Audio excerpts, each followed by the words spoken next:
All right, let's get started with lesson 1, redox reactions. Before we get into redox reactions, which are really known as oxidation reduction reactions, we need to understand what it means when a substance is oxidized or when it is reduced. The word oxidation means that an atom or an element is going to lose electrons. Reduction simply means that an atom or an element is going to gain electrons and be reduced. Now, an oxidation reduction reaction, or for short, a redox reaction, is a process that always depends on both oxidation and reduction occurring.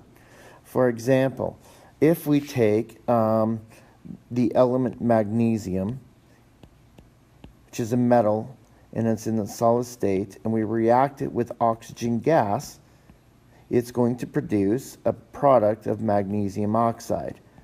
Balance the equation like so. Now this is a redox reaction. How do we know it's a redox reaction? It's because one of these elements is being reduced and the other one is being oxidized. Now you're going to have to figure it out which one is being reduced and which one is being oxidized in the future. For now, I'm going to help you out with this. All right. In this problem, magnesium is actually going to lose electrons and is going to be oxidized, which is represented by this, what we call a half reaction to this full reaction. All right. So magnesium loses 2 electrons and becomes a magnesium positive 2 charge. So oxidation has occurred here. So oxygen then is going to take these 2 electrons that magnesium lost and is going to grab a hold of them. So its half reaction looks like this. 2 electrons plus oxygen gas produces an oxide. All right. Since it's gaining a couple of electrons, it becomes negatively 2 charged. And therefore, since it's gaining electrons, its reduction has occurred here. All right. Now, we'll get into a lot more detail into these reactions. All I want you to understand is that an oxidation reduction reaction occurs when one element or atom loses electrons, being oxidized, and the other element or atom is being reduced by gaining electrons. Now, if you forget which one is which, there's a mnemonic device that you can think of. Leo says Ger, all right? And this stands for Leo, loss of electrons is oxidation. Ger, gain of electrons is reduction. So loss of electrons is oxidation, gain of electrons is reduction. Leo says Ger. Or you can think of oil rig, which is another one that students like to use, oil rig. And you can see here that oil rig oxidation is loss or lose, and reduction is gain. So oil rig. Those are 2 mnemonic devices that you could use to remember oxidation and reduction. All right, so oxidation state. This term simply means that each, it's essentially a value assigned to each atom in a particular compound that measures the electron control or possession it has relative to the atom of the pure element. Okay, so for instance, if I have a compound, let's go back to magnesium oxide. All right, so an oxidation state is a number and a charge that represents the loss or gain of control of electrons in a compound. So you're going to learn how to assign oxidation states or oxidation numbers to each element that is in a compound. I'm going to get you started with this. So oxygen in this compound is going to have an oxidation state of -2. And I'm going to circle that to represent its oxidation state. You don't need to circle it. I'm just going to do that to keep track of it. All right. And magnesium is going to have an oxidation state of +2. Okay. What does this mean? Well, it simply means that being magnesium being positive, it has lost control of electrons. And the number 2 represents the number of electrons that magnesium lost control of. So we could say that magnesium, being a +2 oxidation number or state, has lost control of 2 electrons. Whereas oxygen, being a -2 oxidation number or state, it means that it has gained control of 2 electrons. All right. So as you can see from these points then, a positive sign just means that the atom has lost electron control. A minus sign means that an atom has gained electron control. And the value refers to the number of electrons over which control has changed. All right. The oxidation state generally is written with the sign first, followed by the number, which is what I've written here. Okay. Now, how do we assign oxidation numbers to elements that are in a compound? Well, here are some points that you can use. I would learn these points really well. There's several of them, I know, but this will help you to be able to assign oxidation numbers to each element. Now, some of these you should be familiar with when we went over ionic charges, because the ionic charge and the oxidation number of some elements are the same. Okay, for instance, the oxidation number of an element in its elementary, the oxidation number of an element in its elementary or uncombined state is 0. What this really means is that all elements in their natural state are going to automatically have an oxidation number of 0. So chlorine, for instance, it is in its elemental state, so therefore this would be assigned a 0 oxidation number. Oxygen, O2, is in its elemental state, so it also would have a 0 oxidation number assigned to it. Iron is an element, so therefore it would have an oxidation state of 0. Carbon, elemental carbon, has an oxidation state of 0. So any element any element that is represented in its pure form is always a 0 oxidation number. Okay. Let's look at bulletin point number 2 now. In an ionic compound, the oxidation number of a monoatomic ion is the same as its charge. All right.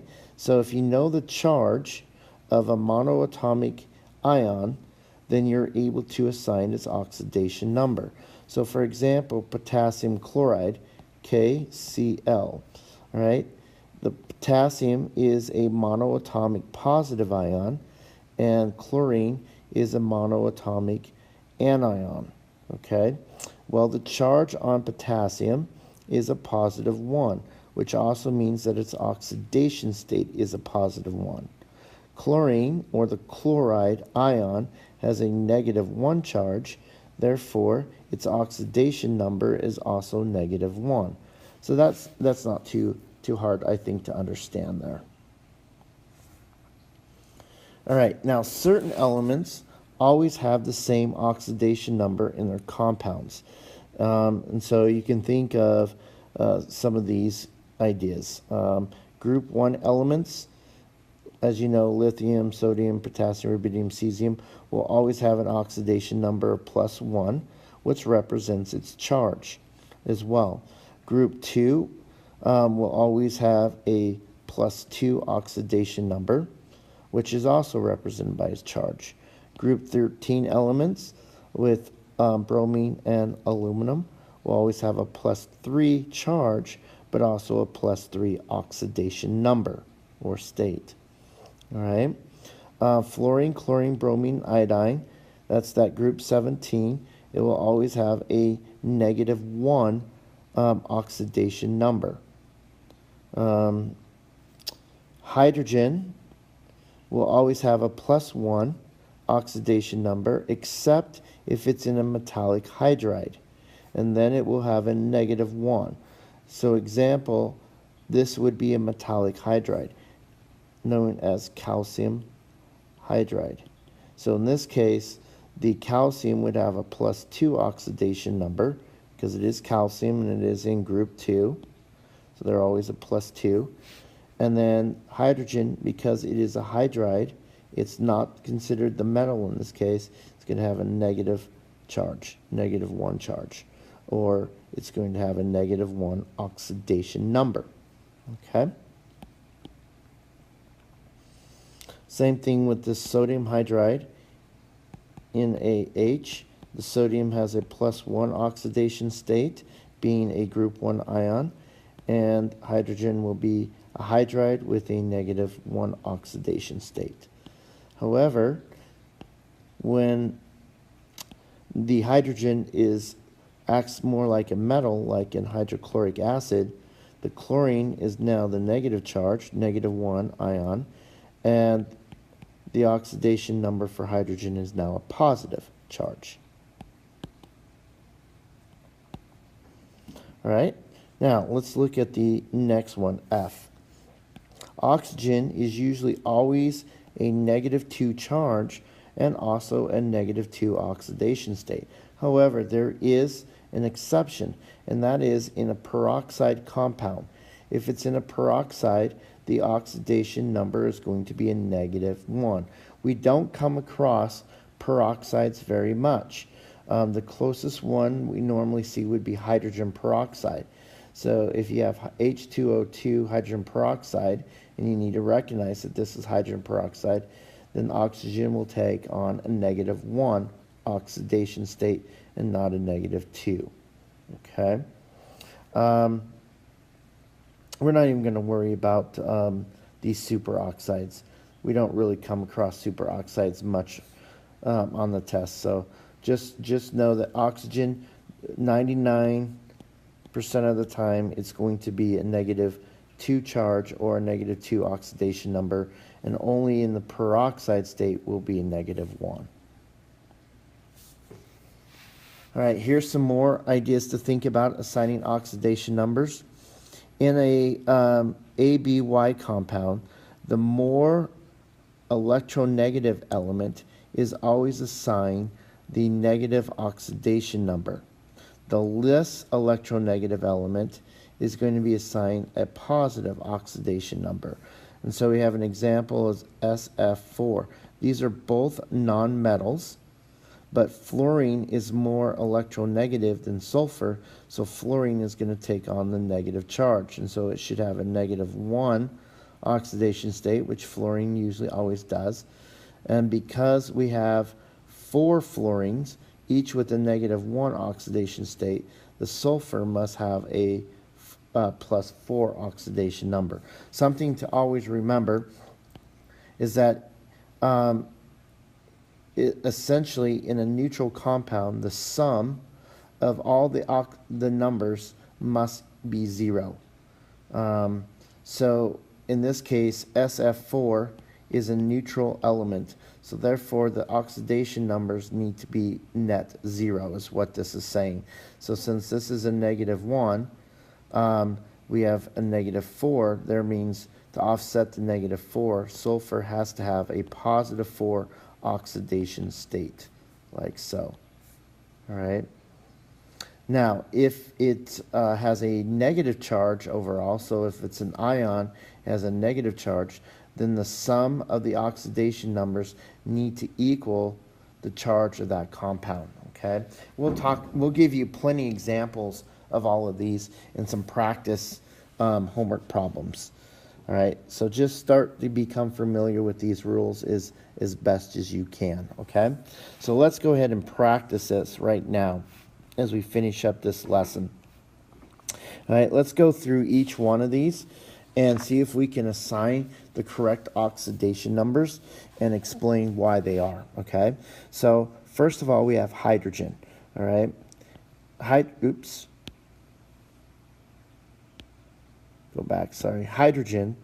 H2, is in its elemental state. So therefore, it must be assigned a 0 oxidation number. All elements have 0 oxidation numbers in their element state.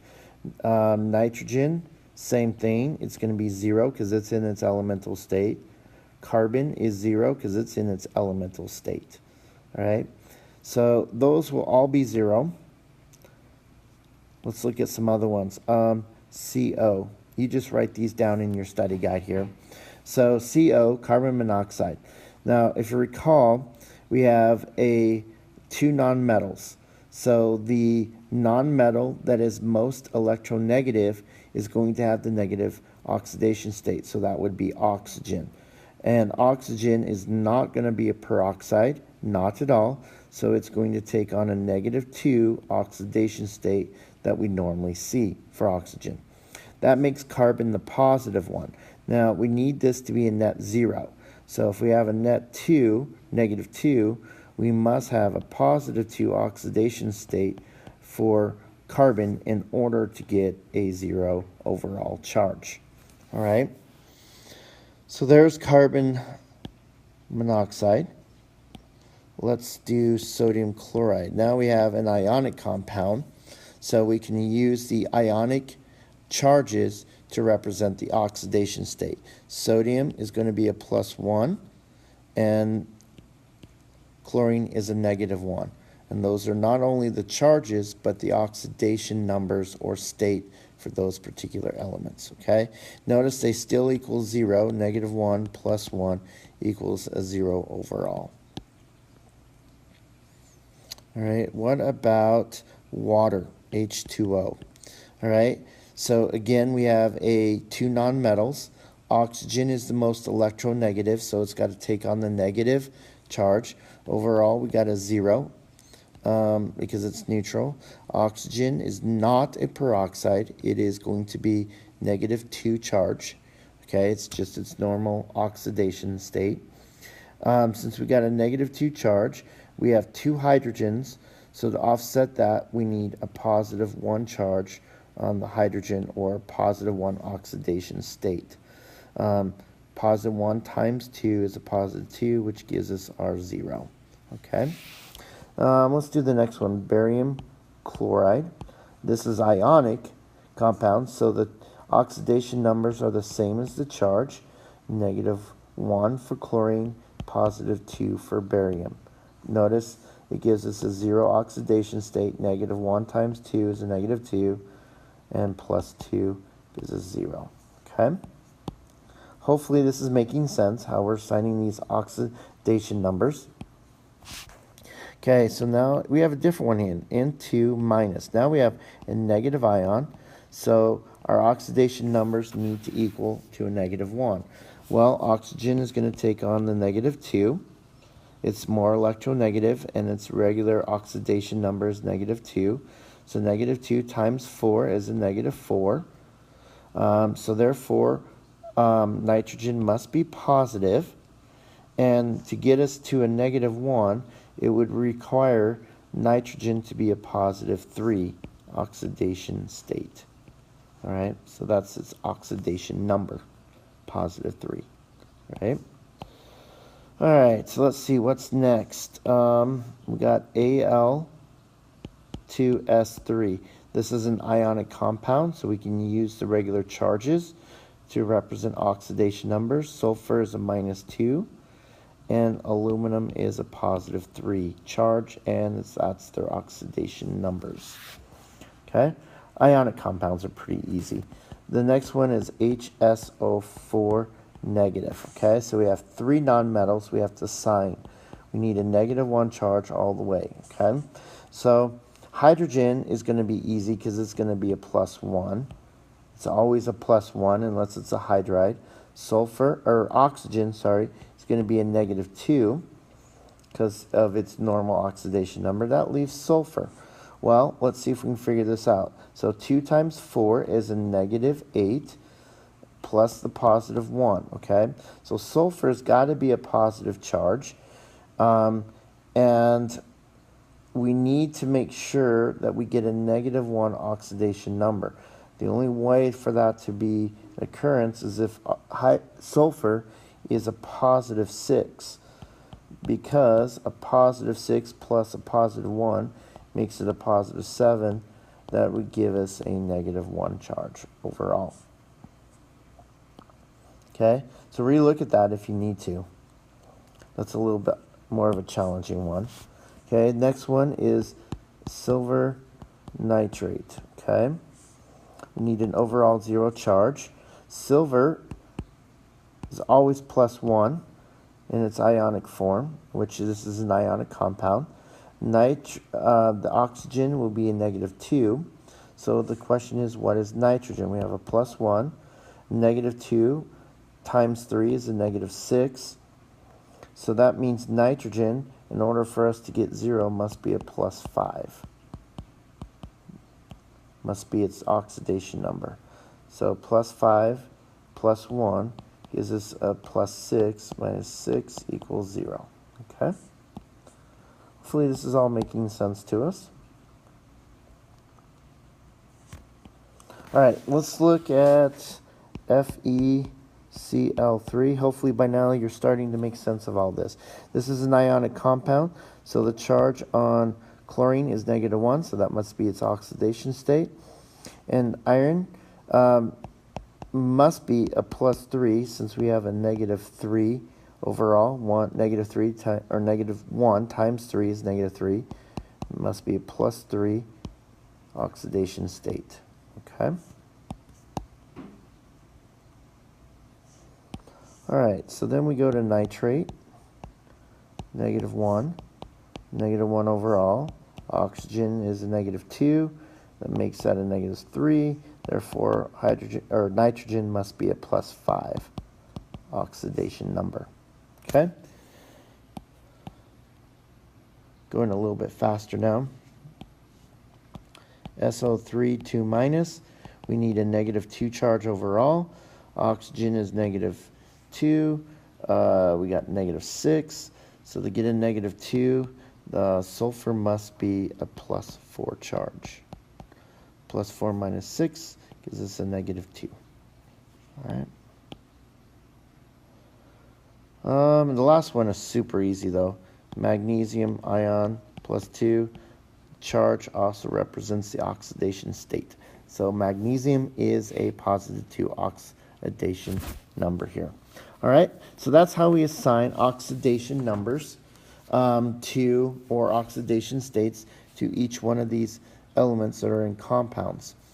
Or if they're a single element by themselves in their natural state, then they're 0, okay? So you might want to review these problems, review the criteria for assigning oxidation numbers, and but that's pretty much it for this lesson, all right?